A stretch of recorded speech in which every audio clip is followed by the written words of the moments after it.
Thank you all for being here today, and we're going to give you a presentation on Common Core.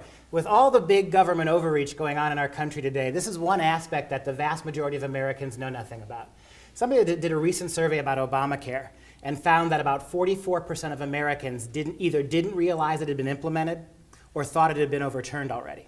So almost half the country, after all these years with Obamacare, don't even realize it. The people who recognize what Common Core is, it's in single digits across the country. So we're going to start with a little explanation of what it is and try to expose you to some of the dangers of it. Mary's going to lead us off with a brief overview of what Common Core is and how it got started. Common Core is a set of nationalized standards that was developed by the National Governors Association and Council of Chief School State Officers. It was done more or less behind closed doors in conjunction with Arne Duncan and the Department of Education. The goal is to have every school in America teaching the same thing every day at the same time.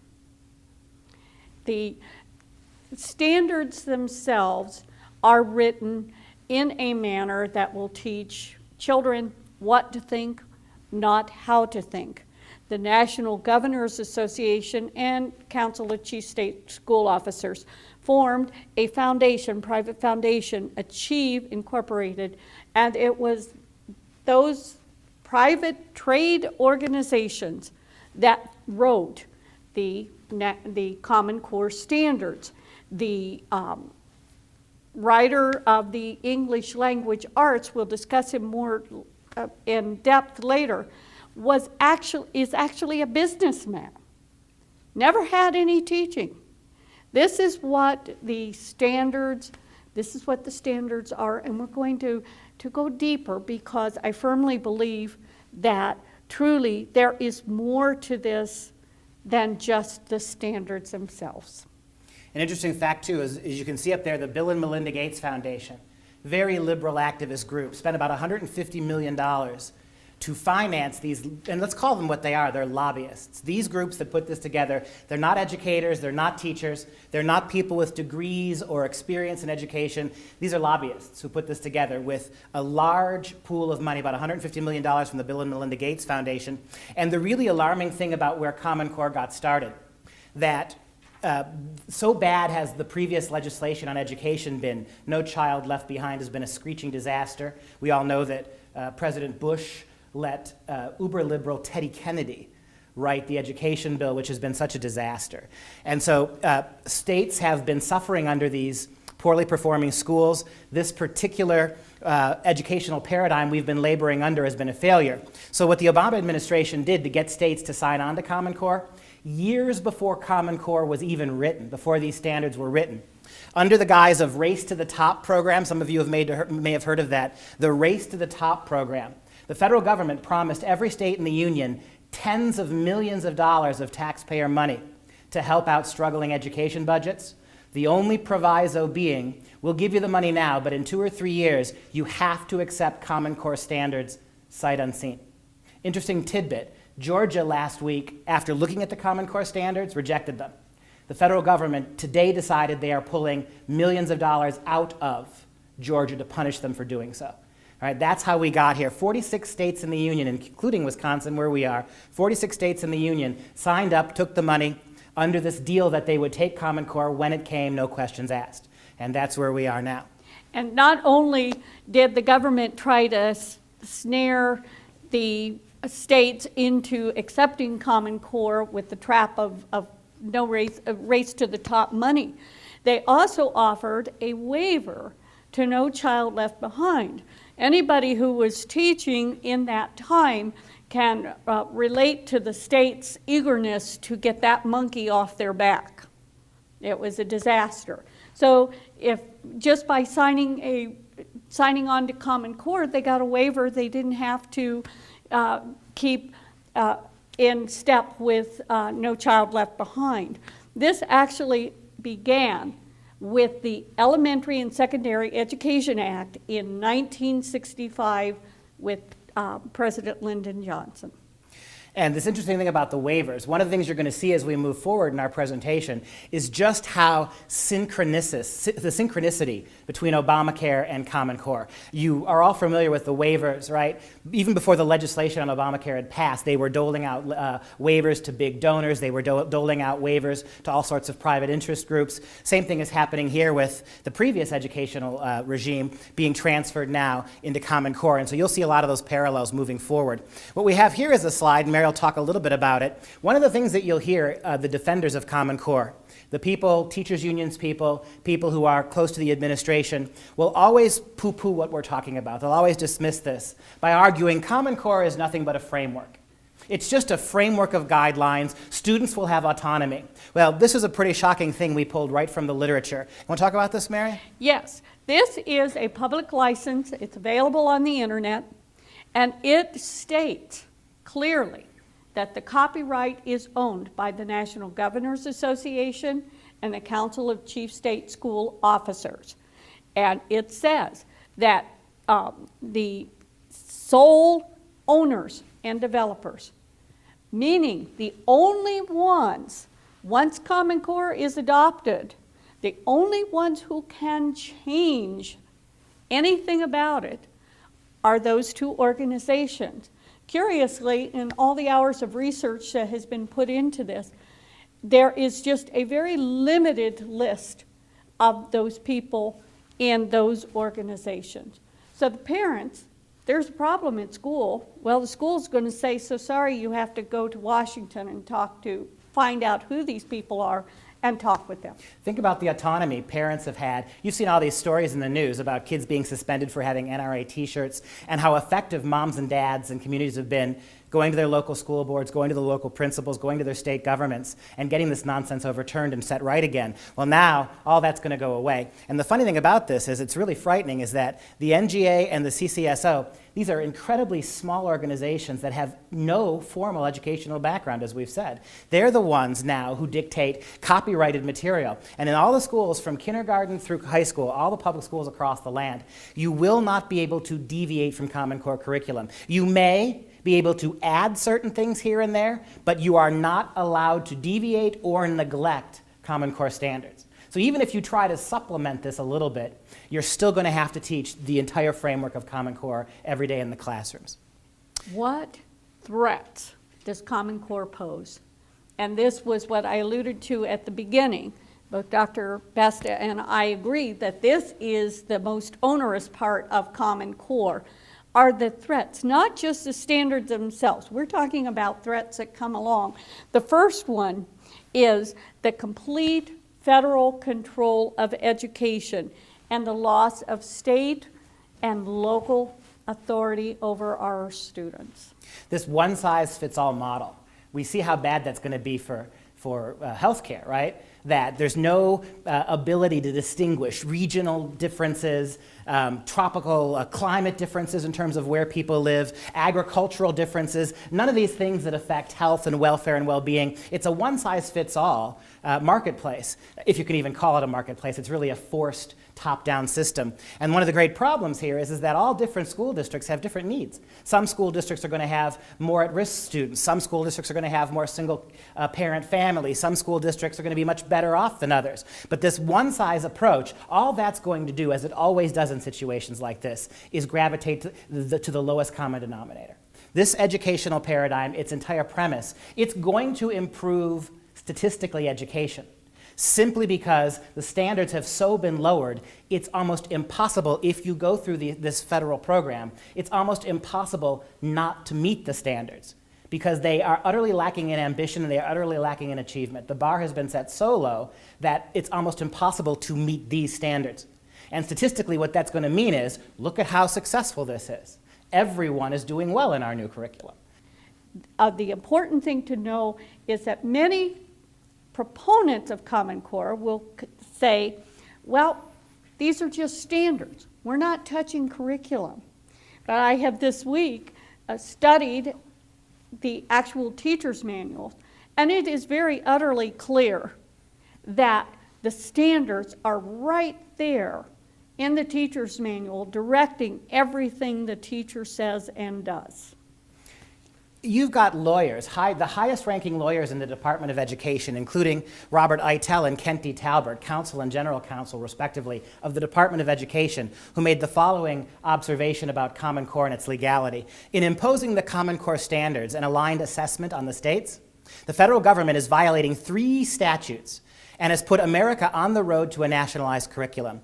With respect to the Race to the Top / Common Core scheme, Robert Eitel and Kent D. Talbert, former Deputy General Counsel and General Counsel, respectively, of the U.S. Department of Education, concluded that, quote, these standards and assessments will ultimately direct the course of elementary and secondary study in most states across the nation, running the risk that states will become little more than administrative agents for a nationalized K-12 program of instruction, and raising a fundamental question about whether the department is exceeding its statutory boundaries.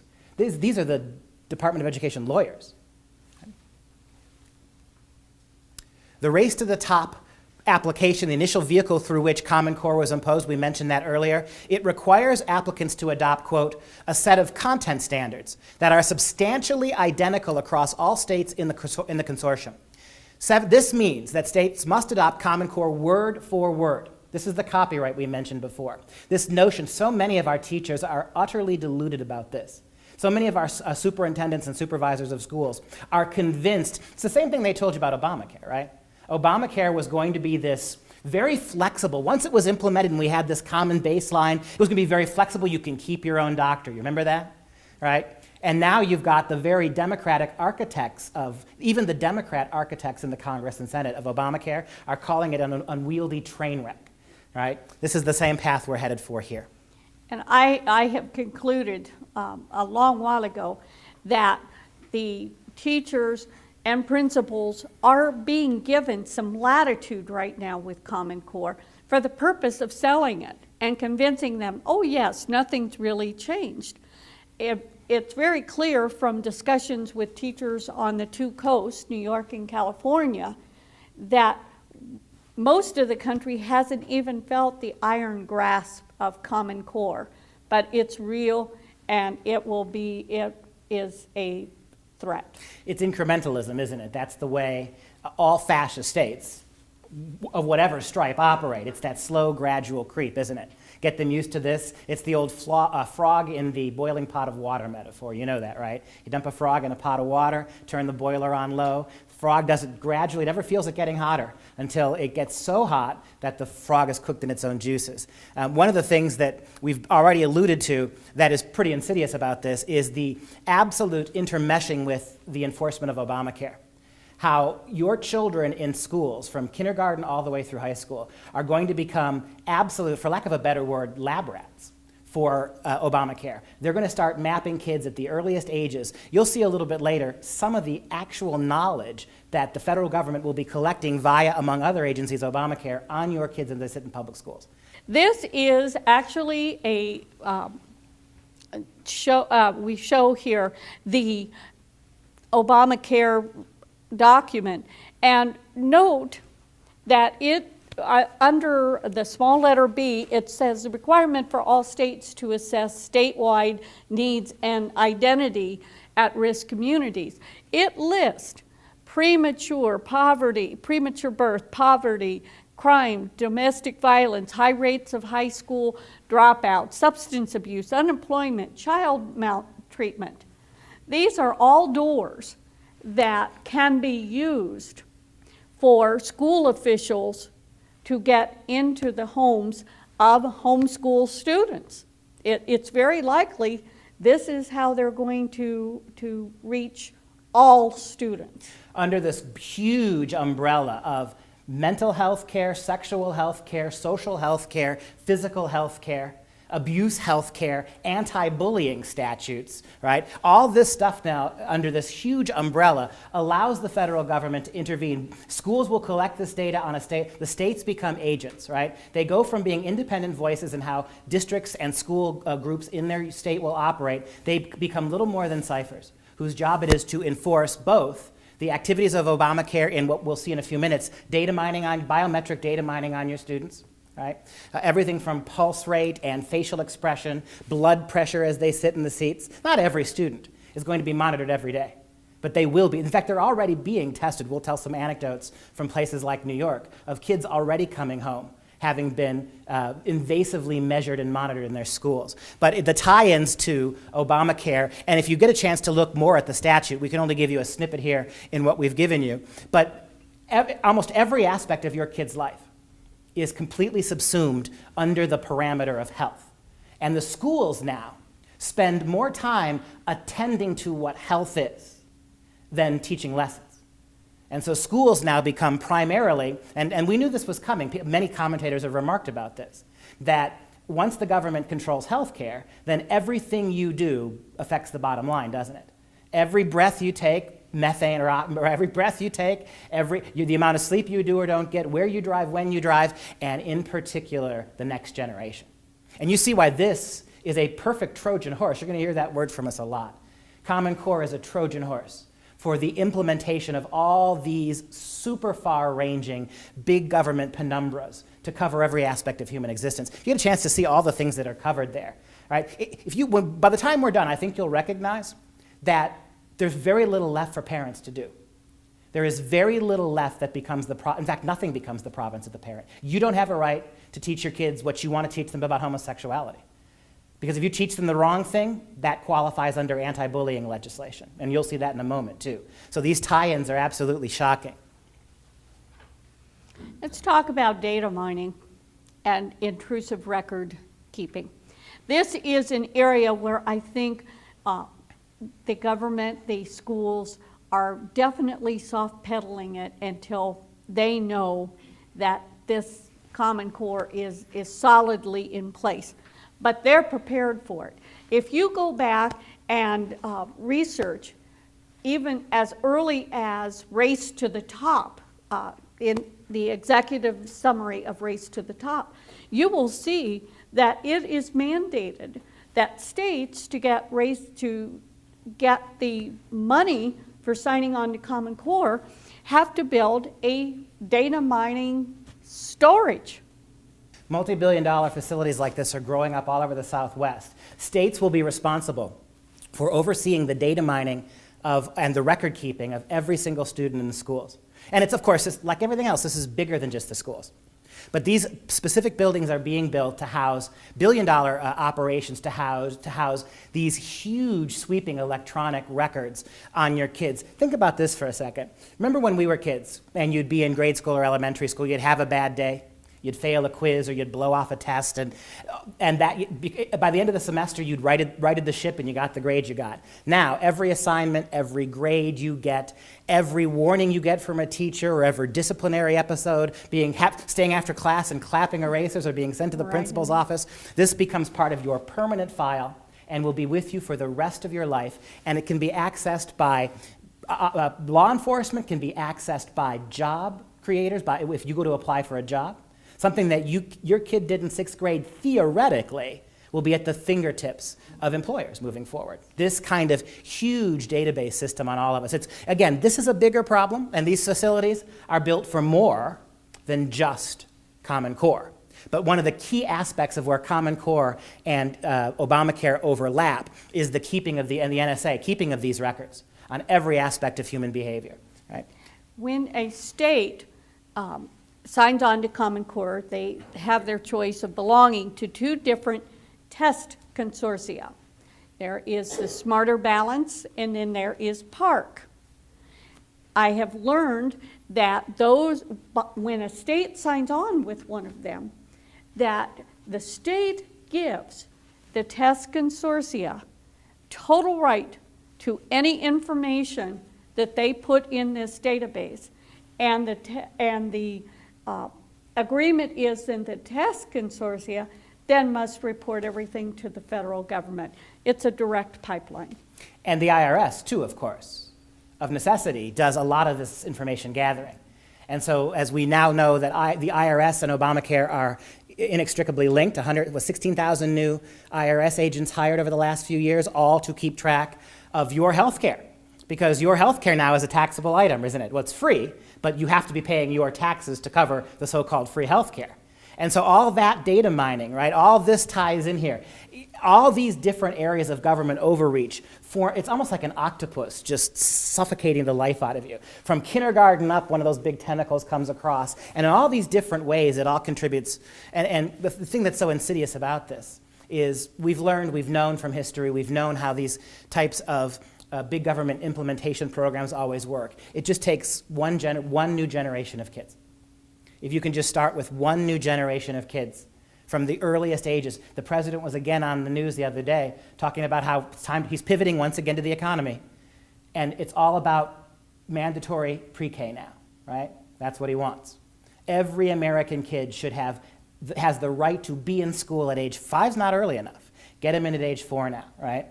And they want him even younger. Yeah, they're talking about going younger than that too, right? And under the guise of universal rights. But the sooner government gets them into these systems, the sooner they get them out of your hands and into the classroom, the sooner all this really invasive, and we'll see some shocking things now, but the sooner all this really invasive stuff. And when your kids are young and in the home with you, there is very little the government as of yet can do to come into your home and mess with them. But once they get them into the public schools, and they determine that your kid is unhappy, or his blood pressure gets really high when he hears something he doesn't like to hear, or his facial response isn't what it should be based on the information he's getting, or your kid's a little overweight or underweight for those very rigid guidelines of what your weight and height are supposed to be, then that now invites the opportunity for both school intervention and then government intervention. This is a paper that is almost impossible now to get off the internet. We have actually had to make a hard copy and preserve it as a PDF. This is Promoting Grit, Tenacity, and Perseverance. It is written by the Department of Education.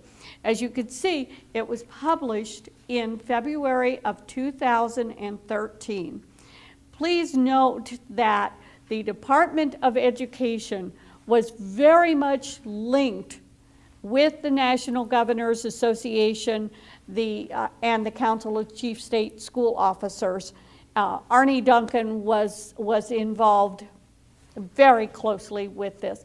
So there is little reason to believe that this isn't going to become a part of Common Core. And one of the things that's really interesting about this, if you even think about the title of this, one of the things that's happened here, as with Obamacare, when Obamacare was first being brooded about back in 2008, early 2009, there were all sorts of documents about its implementation that were online and available. And all this propaganda was coming out about how wonderful it was going to be and how everybody was going to be able to have everything they have now and not have to pay for it. And as people started to challenge this, one by one, these public documents, government documents, started disappearing from the internet. As people started to the initial response was, let's throw this out there as this utopian vision and wait to see what happens. And initially people were excited about it, and then people started to read the details. And then phase 2, let's pull it off, let's scrub it from the internet now. Get rid of it so that no one can see these documents. And then when anybody tries to raise the points, you can't find them. This is one of those documents. We're not the only one who has it. A lot of people made copies of this before they got rid of it. Interesting, you try to find this on the internet now. This is a Department of Education document from February of this year. You won't find it. And we'll show you why, momentarily, why you won't find this anymore. But just look at the words of the title, Promoting Grit, Tenacity, and Perseverance.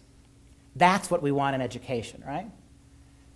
This is even the word choice here. It's not achievement. It's not proficiency. It's not achievement. It's not accomplishment. It's not excellence. We just want them hanging in there, right? It's a grind, right? And it's no wonder when you see what we're about to show you why this is no longer able to be found. This is why it can no longer be found. From the same document. This is in Promoting Grit, Tenacity, and Perseverance. These are effective sensors that the Department of Education has developed and plans to use. That's what this document is all about, is how do we measure the students effectively? There is a facial expression camera. There is a posture analysis seat. There is a pressure mouse. And there is a wireless skin conductance sensor. I was involved with a group of activists who were fighting Common Core. We have a conference call weekly. And one of the participants discussed a child, a young child, who had actually had a wireless skin conductance sensor put on her wrist, and it had been put on so tight that she came home with a red swollen wrist. So although they're hiding this, they don't want it to be known, obviously, but the plans are solid. They're in the document. You can go to our website. We have it preserved there. And if you think about what's happening here, one thing that's going to happen in the Common Core curriculum is your kids will stop using books, they'll be given computers, they'll be given laptops. This is already happening in a number of school districts in Wisconsin. It's one school district in Wisconsin now that the only requirement for incoming college or incoming high school freshmen, no books, no pencils, just a laptop computer, which you had to buy from them, that the government sold you. And these will be equipped increasingly with these effective, AFF, not how effective they are, but the effects, what they're learning, what their facial expressions are, these posture seats, almost like look like little mini electric chairs, right? That they're gonna be measured for how they're sitting and what their posture's like. These pressure mounts. So give you an example of a down and dirty example of how this can be used. One of the things that you'll find here as part of this umbrella of health is anti-bullying legislature with regard to the Department of Education and Common Core in particular. What mom and dad doesn't want their kids to be free of bullying? It's become such a hot button issue, right, that no one in their right mind would think about fighting that. Unless, classic example, we'll see in a few slides that the federal government's going to be mainstreaming, among other things, homosexuality to kids as young as kindergarten. Some of the requirements for kindergarten, first, and second graders are going to be to explain how sexual attraction crosses genders. As young as second grade, they're going to have to do this. We'll show you the slides in a minute. And under the guise of anti-bullying legislation, if the government is teaching a lesson, or the government teacher is teaching a lesson about homosexual relationships, homosexual marriage, and your kid makes a face, or your kid slouches in her seat, or the pressure on your kid's mouse intensifies, right? Or blood pressure and pulse go skyrocketing, well, then it's fair to reason that your kid has the wrong attitude about homosexuality. Somewhere that kid is being taught to be a bully. And if your kid learned from you, mom and dad, that your faith tells you that homosexuality is wrong, then you're the bullies. You're the ones who are abusing that kid. These are the kind of things that these things will measure. There's no other reason for it. Right? And all this was online. In fact, they were actually bragging about this in that Department of Education manual until people saw it and freaked out. And now it's gone off the web. But we're not the only ones who have it. We'll give you all and any information you want from us, you contact us, we'll give you copies of all of this too.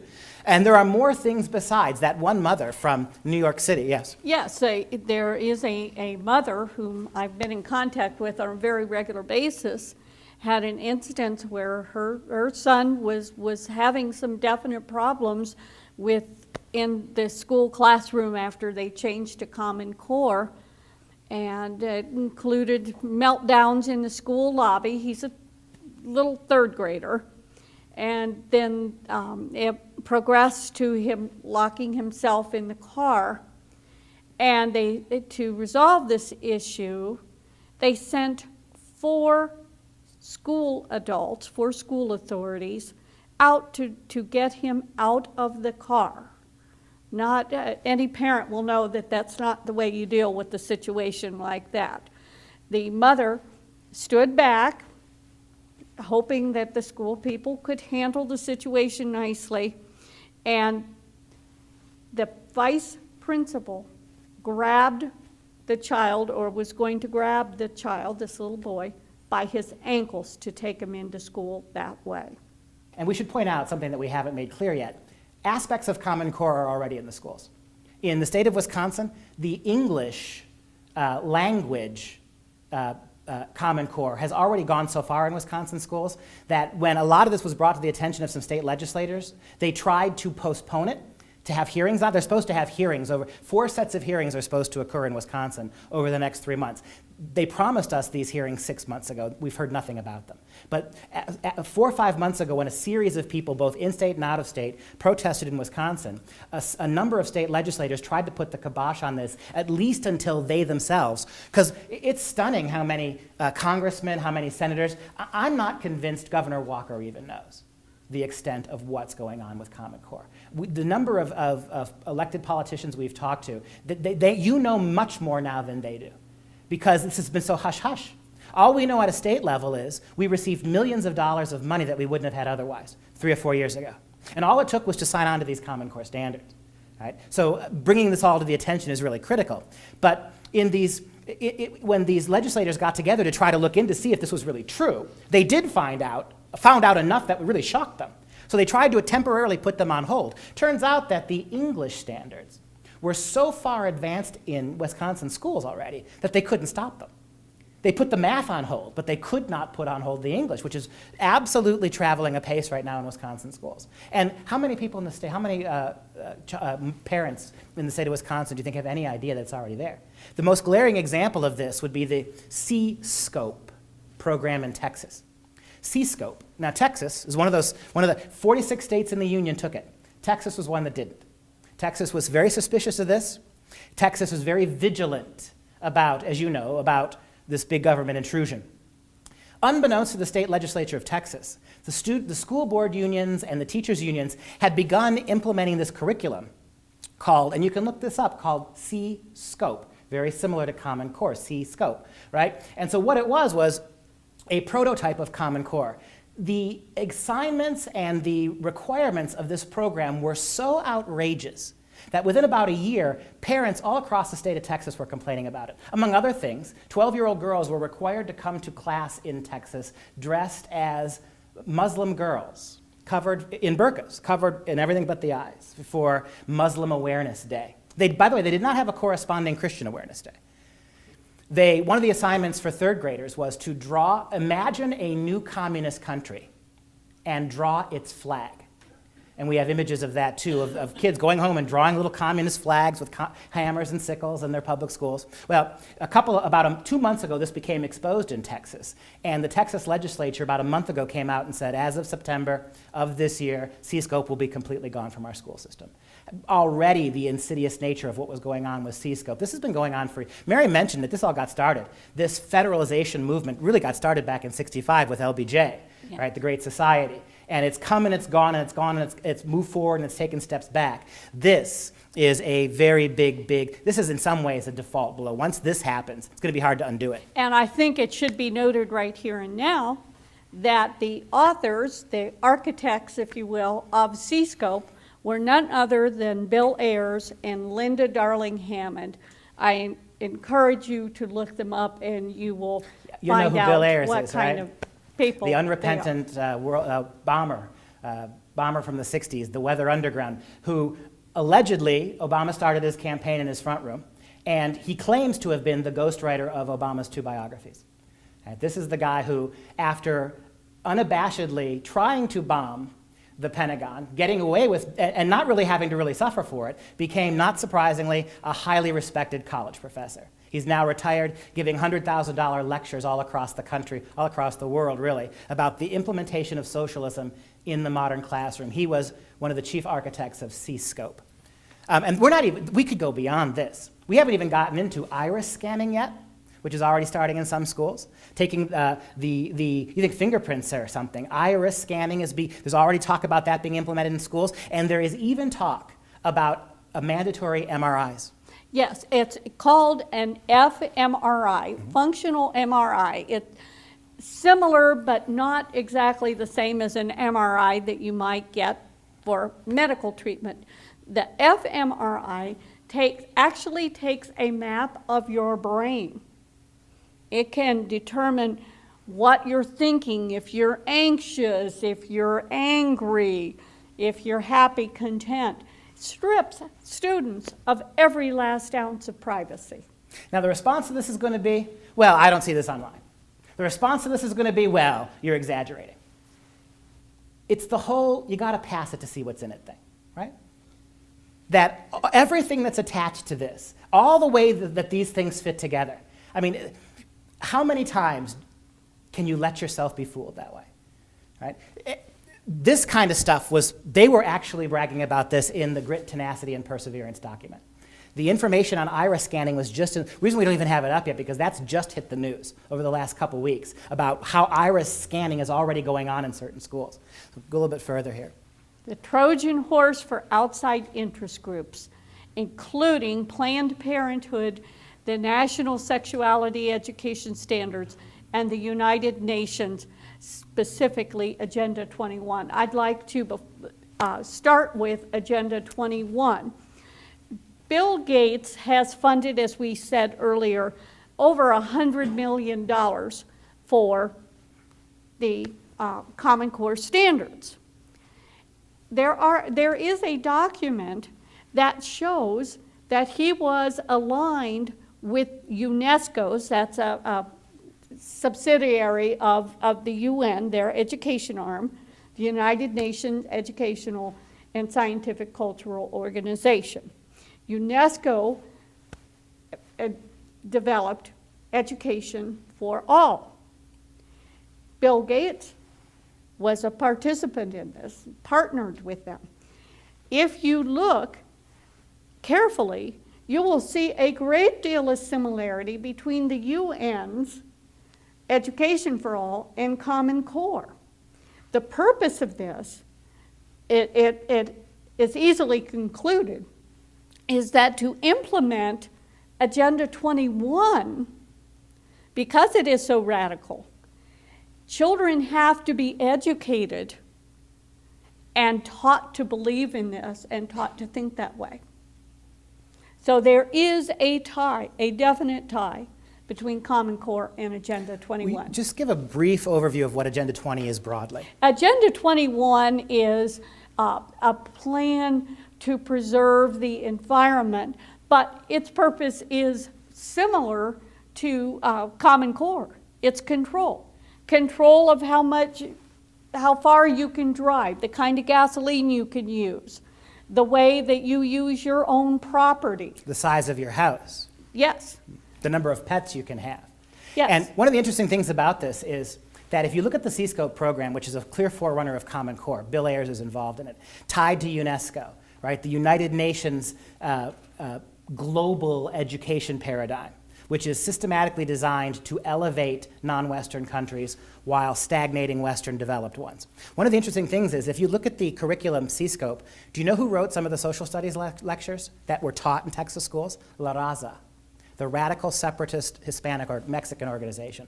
La Raza, it means the race. It's a very radical separatist group who believes that Arizona, California, New Mexico, they all belong to Mexico. They should be given back to Mexico immediately, right? That our kids in 3rd and 4th and 5th grade social studies in Texas were reading about how Americans stole those places, they didn't belong to us, that the objective needs to be to give them back. There will be no social justice until that's given back.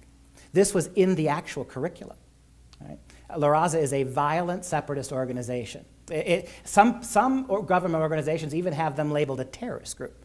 But their curriculum was what was being read in social studies classes under C-SCOPE. This is right out of UN. This is UNESCO's written all over it.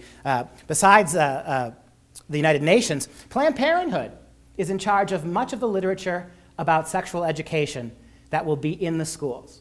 Right? They're already writing books and targeting kids as young as 3 and 4 and 5, not just about gender and sexual identity, but about sexuality. One book I looked at specifically, actually saw the book, had very graphic childhood cartoon drawings teaching children as young as 2nd graders how to masturbate. Graphic illustrations of naked children doing that to themselves. And they were geared for 2nd and 3rd graders to begin to the classrooms to show kids. And the argument is that if kids learn how to do that behavior, they'll be less likely to experiment with sex with others. That's the argument. And it's not just Planned Parenthood. We'll go to the next slide, the National Sexuality Education Standards.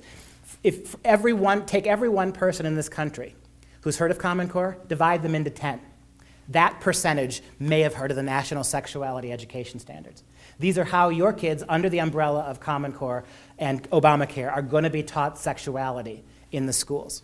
It's already happening. And we want to show you the cover so that if there's any doubt in your mind that these are real, that people have taken the time, those who want to push this, have taken the time to carefully lay out the plan. We have learned that indeed Planned Parenthood worked with the authors of Common Core when developing this. Look at are you starting to see a pattern here? How much time are the schools spending on this stuff? Over and over again. You understand a little bit now why the actual subject matter doesn't matter anymore? One of the great outrages about Common Core is how it dumbs down, trivializes, utterly subordinates math skills, reading skills, historical knowledge. All that goes by the wayside. And you get all these social cultural building exercises. Look at the language here. Core sex standards? What does that even mean? Sexuality standards. Core content and skills. Is that what you're sending your kids to learn? Sex skills? And it may sound like a quibble here, but the language really does mean something. That they are not taking a neutral aspect to sexuality. We've gone from a don't ask, don't tell policy over the years, right, to a absolute specific agenda that is going to be tied into almost every aspect of what your kids are learning. We've already mentioned the effective measurements. We've already mentioned the bullying legislation. We're going to show you some of the specific guidelines now. This outlines, this is at the beginning of the document, and I urge you to take time, find it on the internet yourself. You won't believe what you're seeing. These are some of the standards that they have set for the achievement of, I guess, sex education. Well, but look at one thing very interesting. They don't use the word sex. We're back to Obamacare. What word do they use? Health. Every one of these concepts, Common Core concepts, right? Standard 1, students will comprehend at the earliest levels, the first beginnings, right? Concepts related to health promotion and disease prevention to enhance health, right? Actively teaching and demonstrating masturbation to children is a health issue. By teaching them that, they're because we know, right? That second graders are going to be sexually active no matter what we do. We know that, right? That's the standard. And so consequently, knowing that, our job is not to try to teach any kind of morality, not to try to teach any kind of values, not to try to teach any self-respect or self-worth to kids, to convey those issues. Our object now is to, under the guise of health, encourage what we know is going to happen anyway, right? And so it's all health. Comprehend concepts related to health promotion and disease prevention. What does that mean to a second grader? What does it mean to a first grader? How about standard number 6? Students will demonstrate the ability to use goal-setting skills to enhance health. That is so far out that who really understands what it is they're trying to accomplish? And these are sexuality standards, right? The blurring of health and wellness and what you've got going on here. And I don't want to be too dramatic, but if you think about what happened in Nazi Germany, and you think about how the schools became places for training soldiers. They became places where sound mind, sound body, and the Nazi regime did something very similar in that it promoted very early, very intensive sex education because the Wehrmacht needed soldiers. And they needed young girls to have a healthy attitude towards sex and to reproduction so that you could keep churning out future generations of soldiers. All right? And I realize that if anybody watching this video can take that little clip out and, see, that's what they are. They're just fanatics. But I'm telling you, one of the first things the Nazis did when they took over in Germany in the 1930s was to institute universal health care. One of the first things they did was to collect all the guns, mandatory gun control. And then we know about the Hitler Jugend. We know about the schools. We know about how the schools were completely nationalized. And how under the guise of building a stronger Germany, a healthier Germany, a more responsible Germany, what happened? All right, all the physical education standards, all the sexuality standards, all the under the guise of hygiene, right? They all got codified and tied into this. This is at the end of the second grade. They're grouped into 3-year sections. This is for grade kindergarten through second grade. By the end of second grade, students should be able to identify different kinds of family structures, should demonstrate ways to show respect for different types of families. Now, if you happen to be a God-fearing Christian parent and have taught your children that a marriage is between a man and a woman and a very sacred thing, what do you think your child is going to do when taught this? And remember, they're going to be monitoring this. Well, it raises another question, too. It's not just a Christian issue. What happens when Islamic kids are taught in first and second grade in our public schools to value non-traditional family structures, to be able to identify them, to be able to make arguments on the behalf of non-traditional families? What happens then? That's going to be an interesting little experiment in mind control, too. I mean, you just have a whole lot of clashes coming here. And some of these things we can go a little bit further here. Some of these are pretty shocking when you think about them. Under the guise, and again, the way they phrase this, we're still in the sexuality standards, by the way. Explain why bullying and teasing are wrong. Well, who defines what those things mean?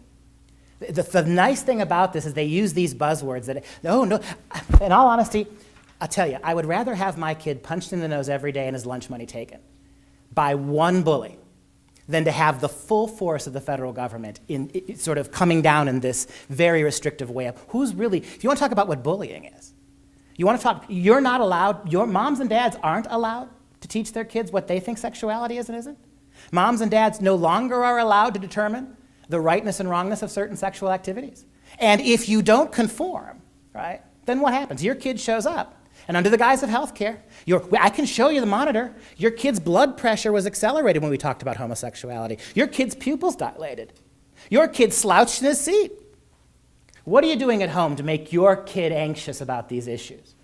It's inescapable, the conclusion here. And the most you can say to us is, well, maybe that won't happen. Maybe it won't. But what makes you think it won't? When in the history of the last 100 years? When given latitude have not governments taken it? And again, under the guise of sexuality standards, I still don't see sex mentioned here specifically, right? There's touching, right? Who can and can't be touched. Moving a little bit forward, by the end of grade 5, define sexual orientation as the romantic attraction of an individual to someone of the same gender or of a different gender. We're leading with same sex, right? As the default normal, as sexual attraction to somebody of the same gender or a different gender. What right does the federal government have to do this? And remember, under Common Core, you can't go talk to the teacher because she can't do anything. You can't talk to the teacher's principal because he or she can't do anything. You can't go to your state school board. You can't go to your state legislature. Yet another threat posed by Common Core is the absolute appropriation of Soviet ideology and propaganda in the constructing of Common Core and its implementation. This chart that follows this slide is also from the wonderful document Promoting Grit, Tenacity, and Perseverance. The chart shows the 21st century competencies. Such competencies as flexibility, adaptability, artistic and cultural appreciation. Down here under leadership, it shows leadership responsibility, assertive communication, self-presentation. Under teamwork and collaboration, it shows that some of the proficiencies that they're striving for are collaboration, teamwork, cooperation, coordination, designed to make your student prepared to just be told what to do for his entire life. And if you look specifically at the different branches of this and the collectivist mindset behind it all, it's 5-year planning spaced out over a child's entire universe. It's the old Soviet 5-year plan, right? It's all, and I like the word itself is a dead giveaway. It's competencies. What does that mean? Is that what you want your kid to get in school? Is that what you want your kid to get from reading experiences, from education in general, competencies? I mean, the idea that we associate going to school with a competency, it shows you a very marked capitulation on what education is supposed to be. And what are the intellectual, it says intellectual openness. Notice that it isn't intellectual development. It's intellectual openness. We want you to do whatever we tell you to do. We don't want you to have a set of right or wrong standards. The adaptability really struck me. After teaching, I'm about to begin my 40th year in education. I spent 36 of those years in the classroom. And very truthfully, when I began teaching in 1974, intellectual meant specific standards. The child will be able to punctuate a sentence. The child will be able to discuss truly intellectual activities. The child will be able to figure a math problem. But even under the new Common Core, even if they said 3 times 4 was 11, if they were able to explain their reasoning and explain how they came up with their answer really in words and in oral explanations, and they showed it in the picture, but they just got the final number wrong, we're really more focusing on the how. We had a parent talk with us at a recent meeting. Just last week. And the correct answer to one of the Common Core tests was, I think the problem was as simple as 6 times 7. And the correct way to answer that was to draw 42 circles. And I think the child was in third or fourth grade. And the child wrote 42 for the answer and got it wrong. Because the lesson was, the mother told us, that math is, you're being too close-minded. We want you to be fluent in math. In other words, we want you to be able to talk about what math is. We want you to be able to explain why math is useful. We are not interested in you being able to do math. It's much less important to get the right answer. The word that she used in terms of the way it was explained to her at her school was estimative math.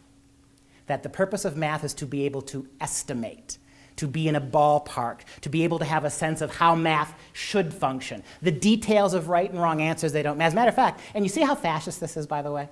In the guise of being so open-minded, flexible, adaptable, right, without any core, hardcore black and white ideas floating around in your head, that even something like math and science have to be utterly, well, and you think about this too. One of the big things that's going to be factored into this, we haven't begun to talk about that yet, is the whole environmentalist agenda, the Agenda 21 environmental plan from the UN, how kids at remarkably young ages now.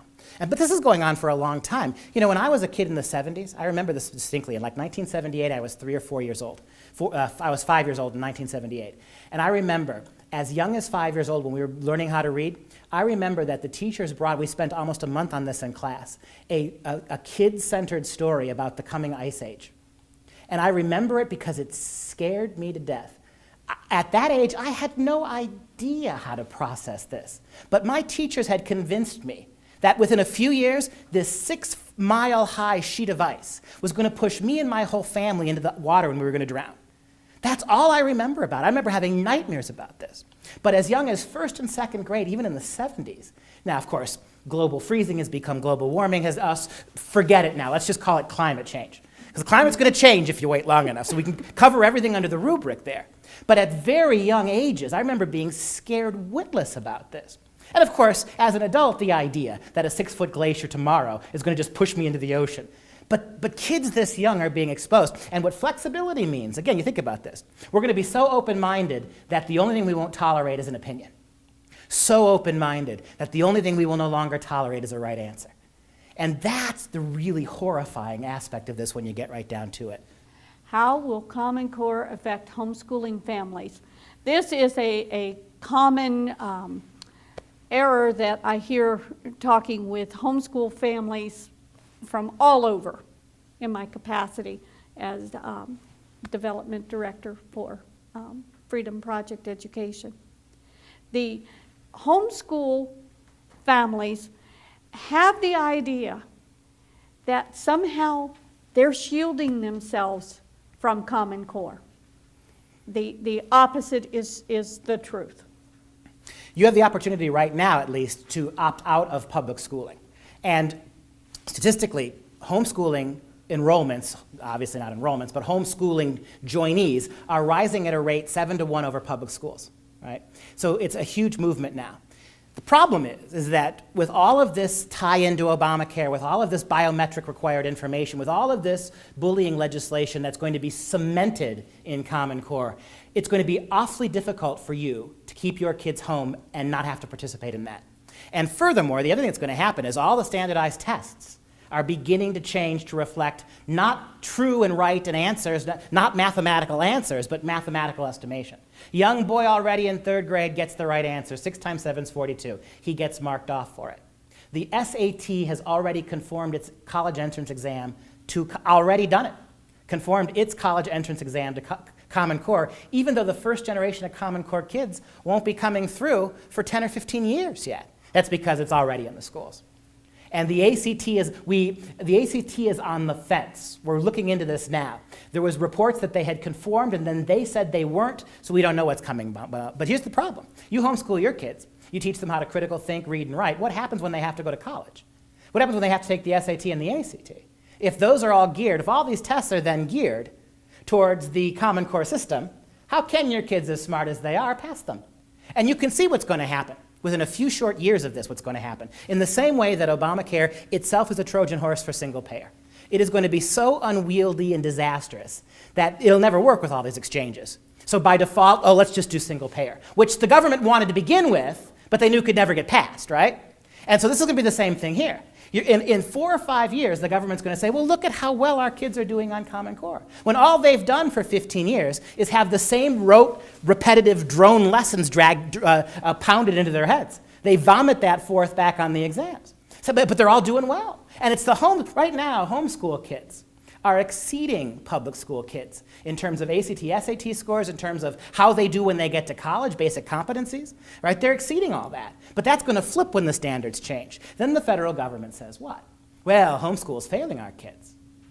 By our definition, homeschool kids, who very often tend to be religious kids, if not Christian kids, they're the bullies, right? They're the ones who don't seem open to all these alternative sexualities. They're the ones being raised this way. And now their test scores, by comparison to our Common Core educated kids, have gone from this to this all of a sudden. Then the move comes to ban homeschooling.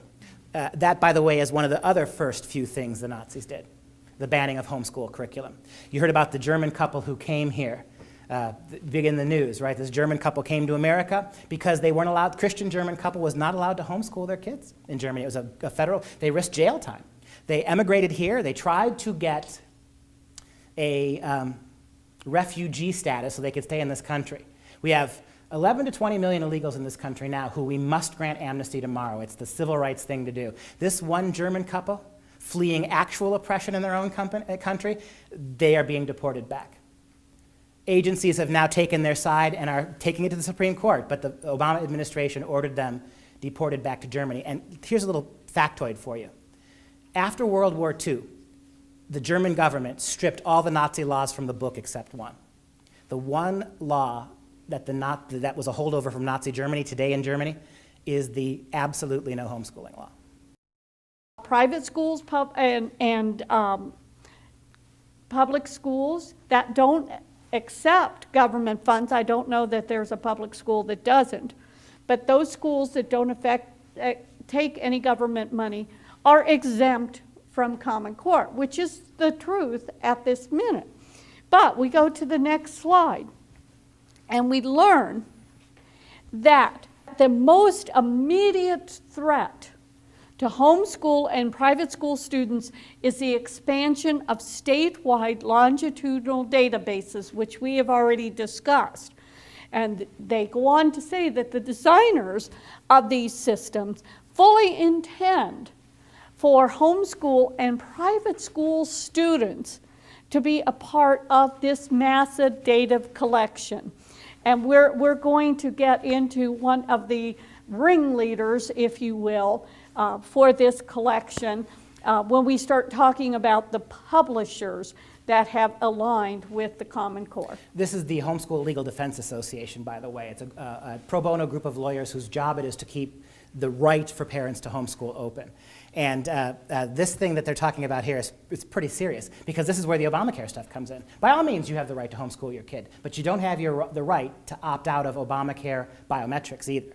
Right? And so your kid may be educated at home, but we're still going to require from you the same sorts of biometric information. We're going to require the same sorts of reporting, analyses that we require the students. This is for your health, right? Some interesting points that Mary would talk to you about, so you can see where the legislation ties in to what's going on in Obamacare. This is another snapshot of the actual Obamacare legislation. And it lists mandated improvements. Some of those are school readiness, school achievement, reduction in crime, domestic violence. All, again, open doors for invasion to your home and your students that you are homeschooling. It is amazing how much of the documentation of Obamacare talks about schools. The National Health Care Program and what goes on in school, and none of it has a lick to do with education.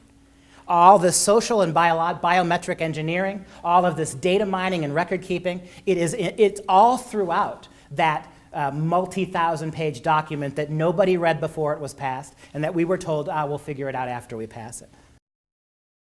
On this slide, we see a picture of Sir Michael Barber. He is one of the publishers, the leading publisher for school material. Many publishers have aligned with Common Core for the money. It's come to our attention that Sir Michael Barber is now trying to take over the education in Canada. It is outlined that this man now has control over what is taught to your children, how your children are tested, and how these test scores are evaluated, and the technology that they use. There's a school district in Colorado, a mom wrote and explained that all they had to do was get this particular type of laptop. But they had to take it to school a few days before because the school had to put a particular program in. And it so happens that research indicates that the company that produces this technology is associated with Pearson. And they brag that they record and know every little keystroke, everything that goes on that computer. And they can track the kind of things that you as a mom might get a cell phone so you can keep tab on your kids. They record every move your kids make, every single one of them. The school districts now do this. Already this is going on. And Michael Barber is absolutely shameless in his design. He tells you what he wants. Look him up. He wants all education he's absolute globalist. He wants all education in the whole world to be the same. There's a big article in the paper today about his move to take over the educational market in Canada. And he's a big player in America. He's a Brit. He is aligned with Common Core. He is by the way, he's one of the non-teachers who actually wrote the English reading standards, the reading standards for Common Core, right? Big donor to the Obama administration. There are sources on the web for homeschooling parents to check out the status of the publishers for the material they might be choosing. We ourselves here at Freedom Project have found that to be a very difficult task. I recommend that you avail yourself of these services, but I certainly would encourage you to contact the company yourself to be sure that the information is absolutely accurate. Hundreds of publishers have gone over to Common Core because that's where the money is. The federal government decides Common Core what it is. All these publishers, even publishers who you would think ideologically would not do this. Bob Jones University Press, a radically fundamental Christian group, right? This school that absolute bona fides when it comes to standing up to this kind of government intervention, Bob Jones University Press, we found out, has adopted Common Core standards too. But it's a money thing. If you're a publisher of textbooks, it's the government by far, like 95% of textbooks are government sanctioned. So it's a matter of staying in business, right? It's just like the race to the top money to adopt Common Core. Bribe, make it so that they have no other, make them an offer they can't refuse. So what do? We're wrapping up now. How can we fight this? Well, first of all, you need to educate yourself. You don't have to become an expert, but know what it is, and then take that knowledge that you yourself get and educate others. It is essential. This is a fight for freedom for our children. And you should know that of the 46 states originally signed on to this, now states are backing out. We'll see what happens. Georgia's interesting. Georgia just last week said, no, we're not going to do it. Just today, the federal government said, then we're taking money back from you. We're taking millions out of your budget. Now we'll see what Georgia does, because that's the ultimate threat, isn't it? That Georgia, they had already budgeted this money for this year. It was there in the bank accounts. That's a big $9–10 million is a huge hit for a school district, for a state school budget. Now that the state said, well, if you're not going to implement it, we're taking this money back. It has been in the news lately that some states are pulling out of the testing consortiums, which we talked about Which earlier. is good news. Florida and my home state of Indiana today pulled out of PARCC. Missouri has backed out of Common Core. It can be done. Perhaps the best thing about the comparison between Obamacare and Common Core is that healthcare is one of those things that we all deal with on a daily basis. We don't necessarily all deal with education on a daily basis. So now that this is coming out, the groundswell, and it's one thing when you're dealing with us, but when you're dealing with people's kids, this becomes a problem. And so people are making differences statewide to statewide, but it has to happen now. A year from now, a year and a half from now, it will be so entrenched in the schools there can be no modifications. Don't be discouraged if you try to talk to teachers about this, because I guarantee that they're going to brush you off. Teachers have been so used to fads, educational fads coming and going. And as I have told several people, each of those fads came and went, and I'm talking 40 years of these. And even though they went, they left a scar. And now teachers who have years of experience and should know better are so scarred and so used to it that they're just kind of numb to it. Oh, this is just another thing that'll come and go. They do not understand that this is a grab for control. And we talk about a death by 1,000 cuts, right? And we've seen, since the 1960s, we've seen that in education, we've seen it in healthcare, the endless regulation, the government interference, all of that implication, until you get to a critical mass where the next step is the obvious one. This would be the first time. Despite all the things we've told you, all the horror stories of the last 40 years, this would be the first time you'd have absolutely centralized, nationalized education. And that idea, we hear this from a lot of teachers, we've seen these programs come and go. Yeah, but the problem is every time one comes and goes, it leaves you that much farther to the left, right?